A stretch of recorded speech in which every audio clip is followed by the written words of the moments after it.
Olá, paz do Senhor. Vistam toda a armadura de Deus para poderem ficar firmes contra as ciladas do diabo. Efésios 6:11.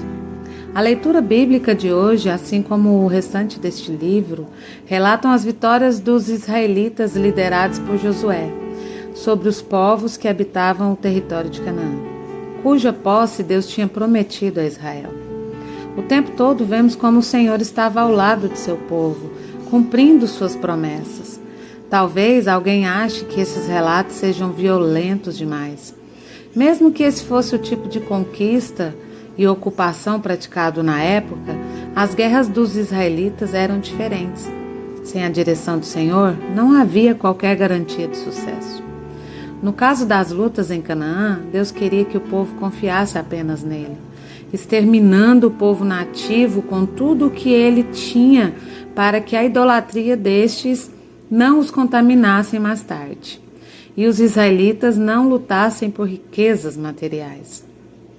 Hoje em dia, provavelmente, não precisamos combater em guerras para dominar povos ou conquistar terras, mas há uma luta que todo mundo tem, a batalha contra o mal que mora dentro de si. Esse mal, também chamado pecado, começa pelo desejo de fazer tudo de acordo com a própria vontade, em vez de submeter-se a Deus.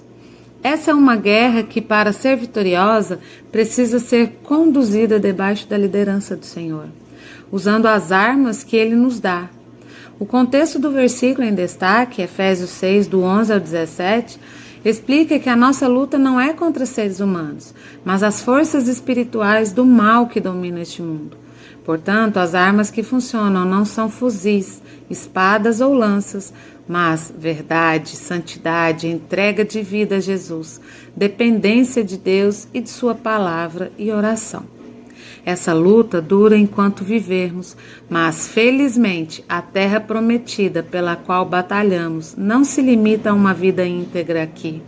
A verdadeira herança que receberemos é a vida eterna no céu com Jesus Cristo. Esta é a luta que o cristão precisa encarar, e ele pode fazê-lo tendo certeza da vitória, mesmo que a luta dure a vida inteira.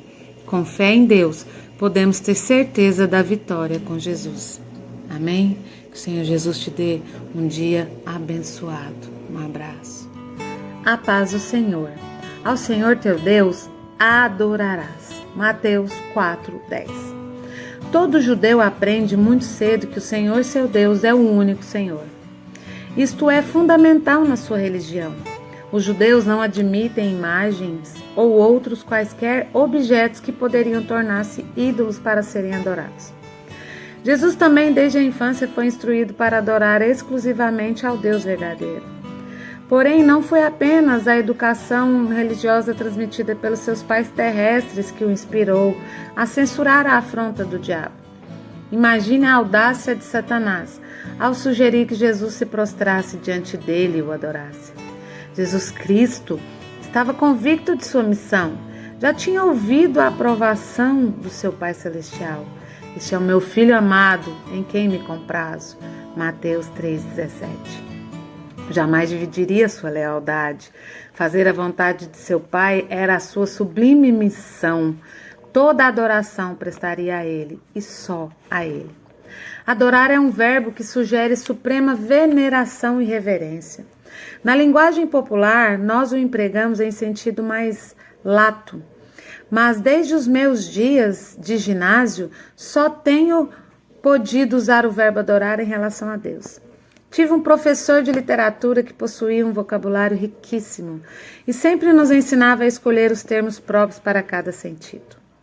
Recordo-me da ênfase que ele dava ao uso do verbo adorar, dizendo-nos que nunca devíamos empregá-lo ao referir-nos às coisas materiais, nem tampouco às pessoas de nosso relacionamento humano, porque só Deus merece a nossa adoração.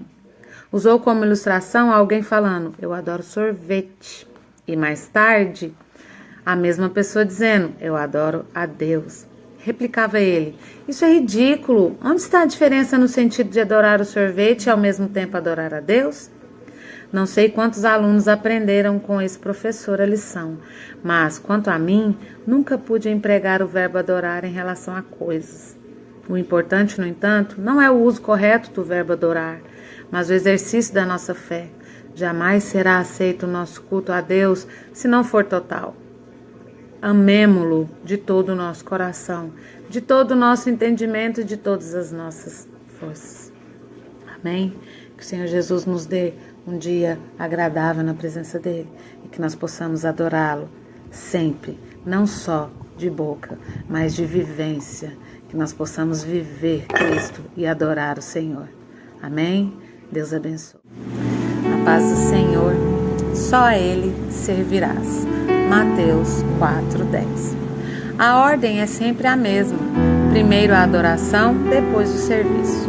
Jesus, num só fôlego, afirmou que devemos adorar ao Senhor Deus e só a Ele servir. Mais tarde, no seu ministério, ele vai dizer que não poderemos servir a dois senhores.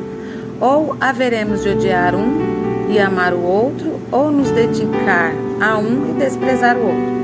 A verdadeira adoração nos conduz a uma entrega total de talentos, personalidade e vida.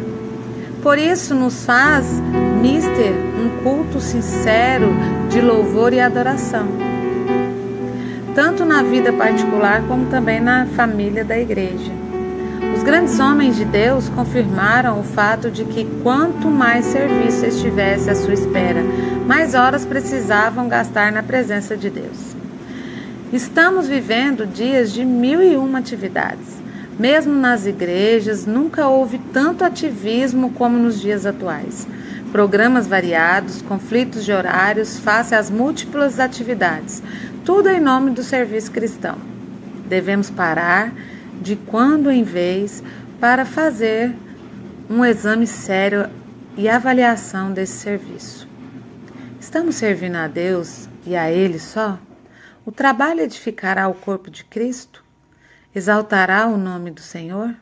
A nossa ação foi motivada pelo amor de Deus? A resposta reside na sinceridade da nossa adoração. Quanto mais adoramos a Deus, tanto mais nos empregaremos no seu serviço. E esse serviço nos encherá de inefável satisfação.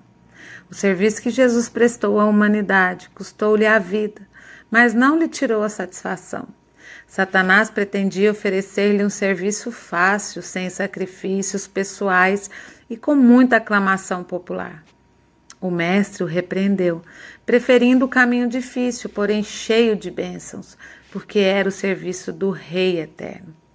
Cantemos com o poeta sacro: no serviço do meu Rei, minha vida empregarei. Gozo, paz, felicidade, tem quem serve a meu bom Rei.